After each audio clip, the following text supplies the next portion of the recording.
warahmatullahi wabarakatuh. Perkenalkan, nama saya Fajar Adrian Faridi dengan NIM 220331. Baiklah, di sini saya akan melakukan observasi lapangan di sebuah bengkel, yaitunya UH DKB dekat kampus 2 IPT. Berikut adalah video observasinya. Baiklah, ini adalah sebuah unit ekskavator mini, yang mana ekskavator adalah alat berat yang berfungsi sebagai pengali, pengangkut, dan pemindah material. Baiklah, untuk unit yang pertama kita akan komponen-komponen pada sebuah ekskavator ini, yang mana komponen-komponennya itu ada bucket seperti yang kita lihat, bucket silinder di sana, arm silinder, boom dan boom silinder. Dan lanjut ke bucket silinder. Di situ kita bisa lihat ada bucket silinder yang berfungsi untuk menggerakkan bucket. Selanjutnya arm berfungsi untuk mengayunkan bucket sehingga bisa naik turun. Dan di arm juga ada arm silindernya untuk menggerakkan arm. Selanjutnya ada boom. Boom juga berfungsi sebagai penggerak arm. Dan di boom juga ada boom silinder yang berfungsi untuk menggerakkan boom. Jadi 6 komponen yang saya sebutkan ini memiliki keterkaitan satu sama lain. Kesimpulannya, bucket memiliki bucket silinder, dan bucket ini digerakkan oleh arm, yang arm ini memiliki arm silinder. Dan arm ini digerakkan oleh boom, yang mana boom ini juga memiliki nama komponen, yaitu boom silinder. Baiklah, komponen selanjutnya yaitu kita akan masuk, yaitunya ini disebut dengan track shoe, dan ini disebut dengan track frame, ini sprocket, dan ini idler.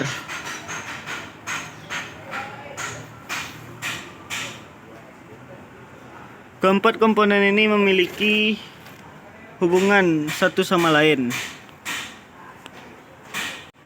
Jika dari 4 komponen ini memiliki kerusakan, maka kinerja pada pengoperasian ekskavator tidak akan maksimal. Dan kita juga pasti pada alat berat ini juga memiliki komponen utama, yaitunya mesin penggerak ekskavator, yang mana mesinnya di sini sama-sama sepertinya tidak bisa kita lihat. Dan komponen yang utamanya satu lagi, yaitunya kabin. Kabin ini berfungsi untuk tempat operator mengendalikan ekskavator. Jika tidak ada kabin, maka tidak akan ada tempat untuk operator mengoperasikan sebuah ekskavator. Dan pada ekskavator juga memiliki 2 bagian. Bagian utamanya yaitunya ada upper struktur dan lower struktur, yang mana upper struktur ini adalah komponen bagian atas dari ekskavator. Pemisah antara upper struktur dan lower struktur adalah swing gear yang ada pada bawah sana.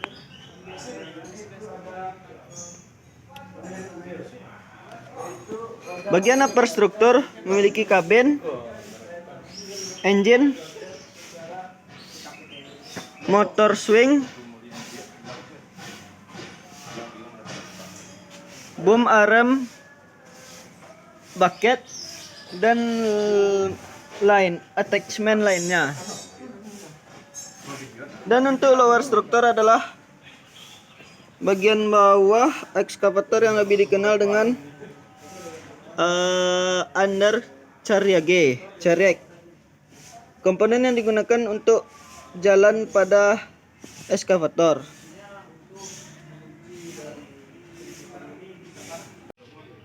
Di sini dapat kita lihat kita sedang berada di kabin operator. Yaitunya kabin operator adalah tempat beradanya operator untuk mengoperasikan ekskavator demi kepentingan pekerjaan.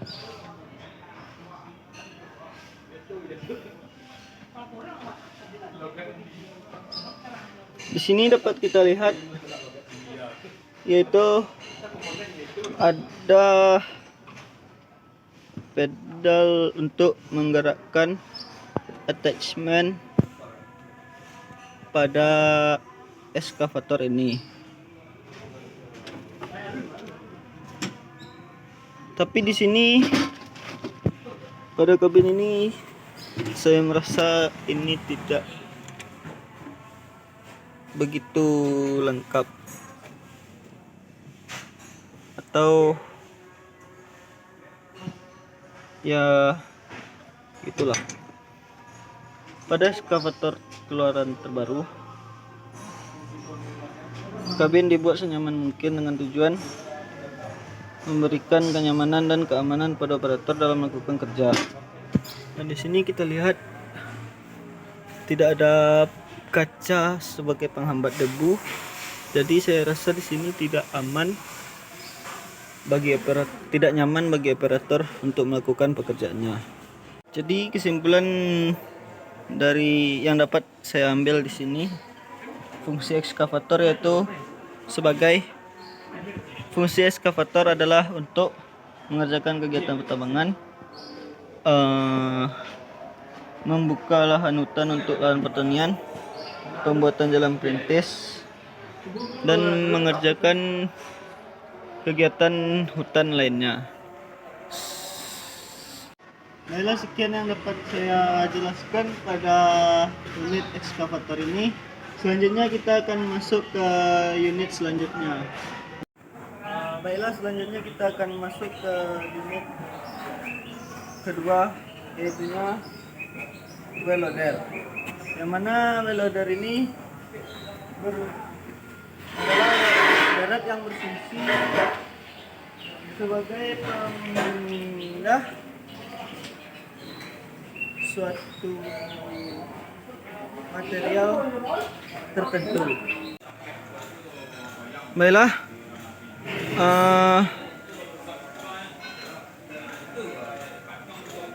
di sini sudah terlihat sebuah unit wheel loader. Baiklah, selanjutnya saya akan menjelaskan cara kerja dari wheel loader ini. Dari cara kerja wheel loader ini sebenarnya sangat sederhana. Wheel loader bekerja sama seperti alat berat lainnya. Wheel loader menggunakan penggerak mesin serta sistem hidrolik untuk menggerakkan sebuah bucket ini. Tapi di sini bucketnya dapat kita lihat, bucket wheel loader lebih besar daripada bucket eskavator. Yang mana dari perbedaan ukuran bucket ini pastinya memiliki fungsi dan peranan yang berbeda.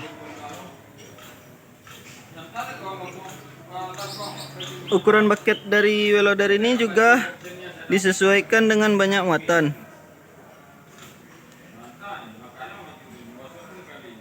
Selanjutnya komponen-komponen pada wheel loader. Yang pertama yang kita sebut tadi yaitunya bucket.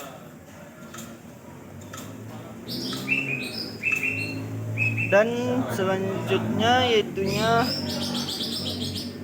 ada tilt lever. Ini disebut dengan tilt lever. Dan ada lift cylinder. Ini lift silindernya. Dan selanjutnya ada lift arm. Lift arm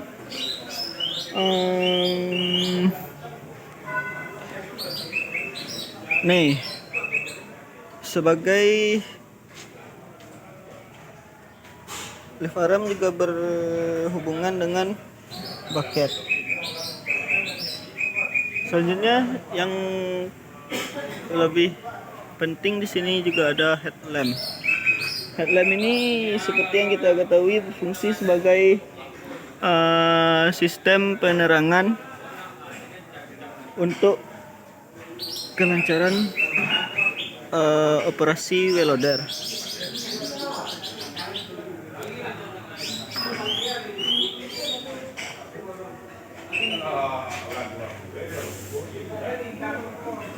Dan yang paling penting pada sebuah unit yaitunya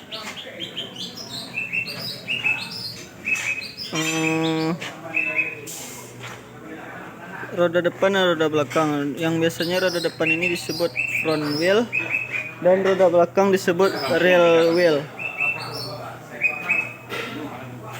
Untuk bucket pada wheel loader dioperasikan menggunakan kabel kontrol atau hydraulic control. Namun kebanyakan menggunakan hidrolik sebagai penggerak bucket. Gerakan bucket yaitu menurunkan bucket di atas permukaan dan mendorong ke depan, mengangkat dan membuang muatan. Di sini saya tidak bisa menggambarkan bagaimana gerakan bucket dari masing-masing yang saya sebutkan tadi. Pada proses pemuatan, wheel loader akan bergerak ke depan dan mengarahkan bucket agar mendorong material. Setelah penuh, maka wheel loader akan bergerak mundur dan mengangkat bucket. Selanjutnya material dapat dibuang atau istilahnya dumping ke tempat yang sudah ditentukan. Untuk powertrain wheel loader, di sini kita bisa mereview sedikit-sedikit. Yang mana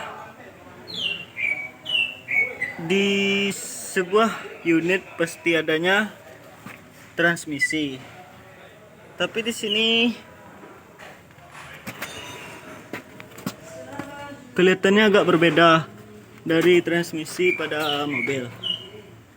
Dan yang kedua ada torque wheel converter. Di sini sepertinya kita tidak dapat melihat di mana torque wheel converternya. Selanjutnya sudah pasti adanya engine. Dan adanya rear axle dan front axle.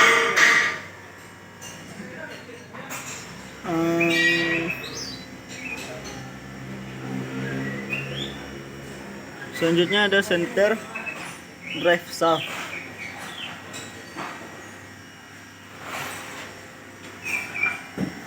Rear drive shaft dan front drive shaft.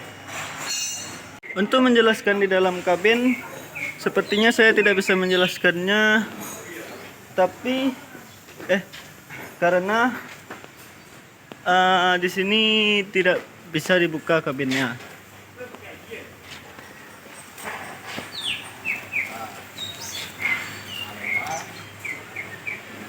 Untuk steering system pada wheel loader juga tidak bisa saya mereviewnya, tapi saya bisa menyebutkan sedikit apa saja steering system pada wheel loader ini. Yang pertamanya yaitu ada steering valve, hydraulic tank, hydraulic cylinder, akumulator, control valve, dan steering pump. Jika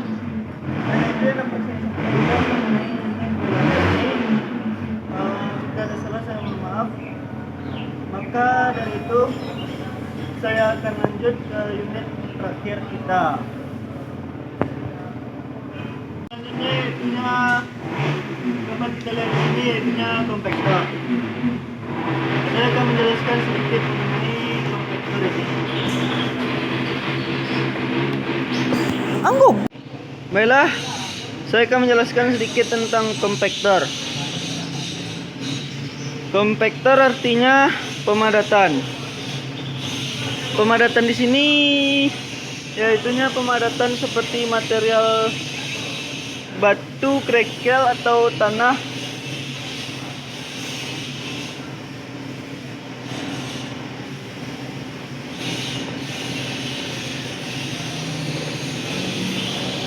Saya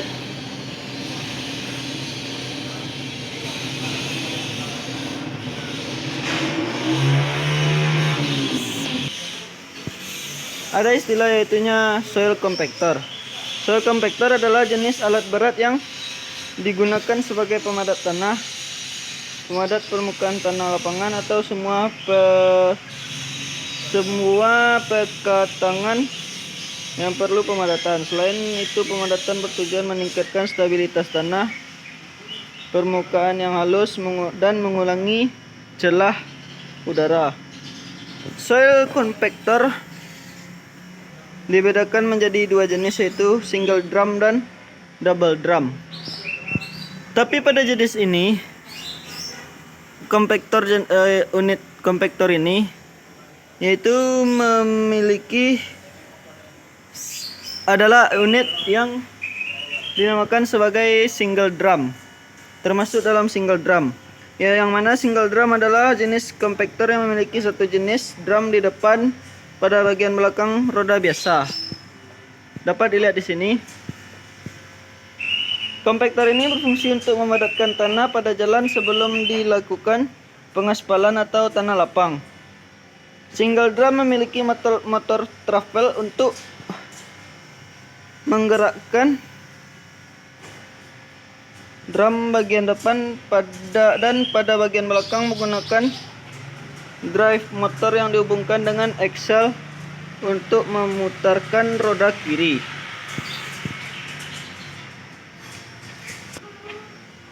Cara kerja compactor. Baiklah, saya akan melanjutkan dengan menjelaskan cara kerja pada compactor. Roda compactor terbuat dari besi secara keseluruhan atau ditambahkan berat berbentuk pasir atau air. Dapat dibuat dari karet berbentuk roda ban dengan wujud kaki kambing yang memiliki ukuran kecil. Dapat memakai tangan dengan mengarahkan bagian yang dipadatkan. Pada umumnya, roller formasi roda dengan guide roll ada di muka dan drive roll ada di belakang, hingga operator menghadap ke guide roll di muka. Tapi gampangnya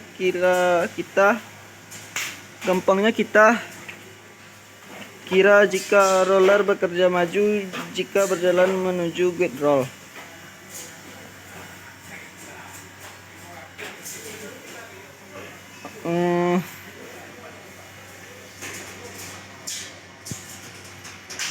Selanjutnya, steering system pada compactor, yaitunya untuk mengendalikan kerja atau berjalan sebuah compactor dilengkapi dengan steering system, yaitunya steering valve dan steering pump. Pada steering system compactor dilengkapi dengan 3 buah pompa, yaitu steering pump,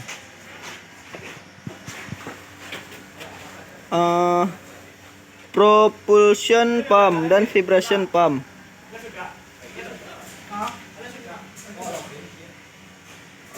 Propulsion system compactor adalah sistem pada compactor yang berfungsi dalam mengatur compactor untuk jalan.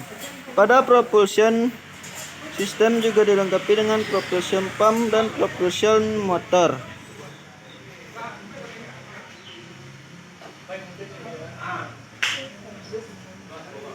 Pada propulsion system terdapat beberapa komponen, yaitunya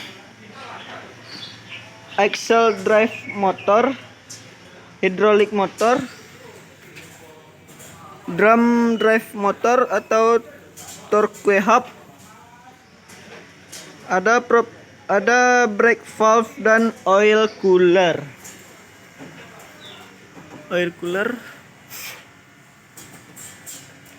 Vibration system. Dalam proses pemadatan, compactor dilengkapi dengan vibration system. Vibration system yaitunya vibration pump, vibration steering valve, vibration motor, dan hydraulic tank. Baiklah, sekian yang dapat saya jelaskan mengenai unit kompaktor ini. Baiklah, sekian observasi yang dapat saya lakukan yang beralamat di bypass dekat kampus 2 ITP. Nama bengkelnya itu UHDKB. Jika ada salah, saya mohon maaf. Saya iri dengan assalamualaikum warahmatullahi wabarakatuh.